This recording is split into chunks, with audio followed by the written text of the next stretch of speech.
ჩვენ გვიყურებენ როგორც კოლონიას, იმიტომ რომ 30 წელი ისინი რასაც ამბობდნენ, ჩვენთვის იყო, ასე ვთქვათ, კანონი. აი, როგორ ვთქვათ, ღმერთებისავეთ იყვნენ, ხელშეუხებლები იყვნენ და რას ისე და მიჩვეულები არიან კოლონიაში, რომ ჩამოდიხარ, კოლონიაში ყველა თავს გიქნევს და შენ როდესაც ეტყვი, რომ იცი რა, აღარ მინდა შენთვის თავის დაქნება, მაშინ აღარ ეგრე მოგწოდო, ევროკავშირი და ევროპის ქვეყნები არ დაგვავიწყდეს როგორ გამდიდრდნენ. ისინი თავის შრომით არავინ არ გამდიდრებულა იქ. რომელი ქვეყანა გამდიდრდა? საფრანგეთი თავის შრომით გამდიდრდა? აბა კითხეთ დასავლეთ აფრიკას, რომელიც დღემდე გავალიანებული ხავს, როგორ გამდიდრდა? ბრიტანეთი, მსოფლიო იმპერია იყო.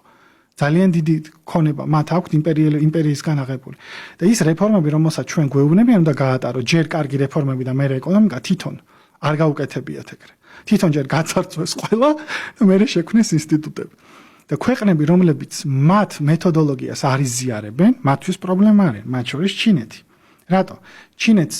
ჩინეთმა გახსნა ბაზარი დენ ზიაოპინგის დროს 80-იან წლებში, მაგრამ არ გააკეთა არაფერი ისე, როგორც მათ ეუბნებოდა სოფლიო ბანკი, საერთაშორისო სავალუტო ფონდი. რა მივიღეთ?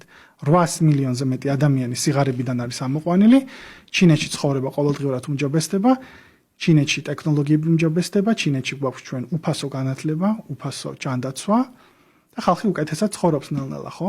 აქედან გამომდინარე, საფიქრალი არის განვითარების მოდელებზე და ის მოდელები, რომელსაც ჩვენ გვეუბნებიან, კრიტიკულად უნდა მივიღოთ. ის განვითარების მოდელები, რომელსაც ჩვენ გვისახავენ, ჩვენ უნდა გქონდეს უფლება ამ მოდელებზე ვიმსჯელოთ, თუ ეს მოდელები აქამდე არ ამართლებს ჩემ ქვეყანაში, სხვა მაგალითების აღებითაც, მე შემიძლია ვთქვა, რომ კითხვა დავსვა, რატო არ ამართლებს ეს მოდელი და ამ კითხვას თუ მე დავსვავ და ამის გამო მე სანქციას დამიწესებ, რუსეთს დამიძახებ, ჩრდილოეთ კორეის მოყვარულს დამიძახებ, აიათოლას მხარდამჭერს. ვიზა ლიბერალიზაციას შემიჩერებ.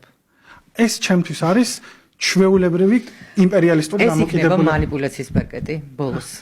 ფიქრობ, რომ იქნება. ეს იქნება ყველაზე დიდი დარტყმა, რისიც გაკეთება შეუძლიათ, ეს იქნება, მაგრამ საბოლოო ჯამში როგორ მიიღებს საზოგადოება? ანუ ვნახავთ იგივეს, რაცაც ნოემბერში, აი როგორ ფიქრობ? ჩემი აზრით გამოსვლები იქნება, მაგრამ საბოლოო ჯამში 17% გაორმაგდება მათ წინააღმდეგ. სკეპტიციზმი, ევროსკეპტიციზმი უფრო გაიზრდება, იმიტომ რომ ჩვენ რასაც ხედავთ, ეს არის უსამართლობო იმპერიალიზმია. ჩვენ ვართ კოლონია, რეალურად და კოლონიასავით გვიყურებენ რა.